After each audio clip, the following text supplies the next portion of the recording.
Бојан Јовановски го направи дека сте присуствували, давали одредени информации за истраги. Може накај ми од целиот исказ на Бојан Јовановски можеше да се заклучи дека во најголем дел тоа што го кажа не е истина.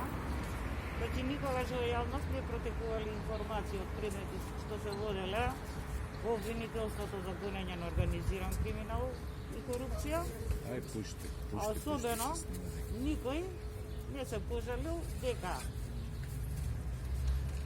му биле барани пари во било кој предмет во обвинителството за организиран криминал и корупција.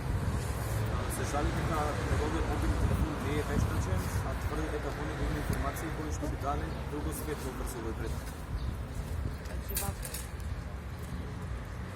законски термината се екстрахираат податоците од телефонот, а после се прави анализа на извадените податоци од телефонот. Многу од нас употребуваат терминот вештачење. Но тоа е било кој да се анalizира, да ја контролиса на и да направиш истото. Што се однесува од борбата за која тврдеше дека ја видел кога Милевски ја земал и после 2-3 дена кога Милевски ја врати.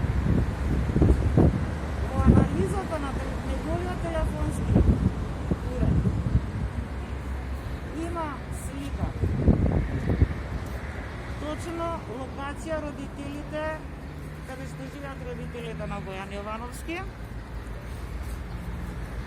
Точно време, торбата е внатре. Имаме и време и локацијски. Тоа е нешто се совпаѓа со тоа дека откај Камчев торбата завршува во куќата кај што живеат родителите на Бојан Јовановски. И тој доказ беше и презентиран и доставен до судот. Неколку составници на дека треба да повикнат Милевски да се одобри. Одборниките во постапката, веројатно тој најдобро знае што се случувало. Ета проценка е дали некој ќе повикаш за сведок или не. Која беше дека мене не ми е потребен затоа што имам доволно докази за овој предмет и сметам дека секој дополнителен сведок треба да се викне само доведува до одолговлекување на постапката. Од тие причини јас лично не ценам дека треба да биде повикан тој. Но одбраната искрено очекувам дека одбраната ќе го повика Зоран Милевски, затоа што всушност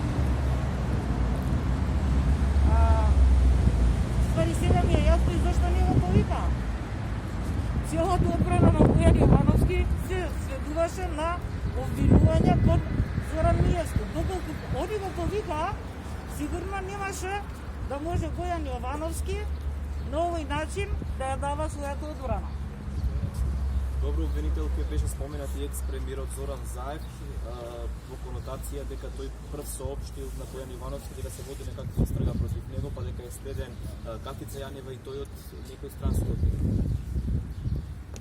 Повторно ќе кажам, Бојан Јовановски изнесе многу работи за кои нема никаков доказ, никакви аргументи. Така да, апсолутно не верувам во тоа што го изјави, што го кажа денеска Бојан Јовановски. Како обвинител секој се водам од тоа зашто имаш докази. А секој може се што да каже, или така. Поготово кога некој не е тука да си ја каже својата одбрана и дали е тоа точно или не е точно.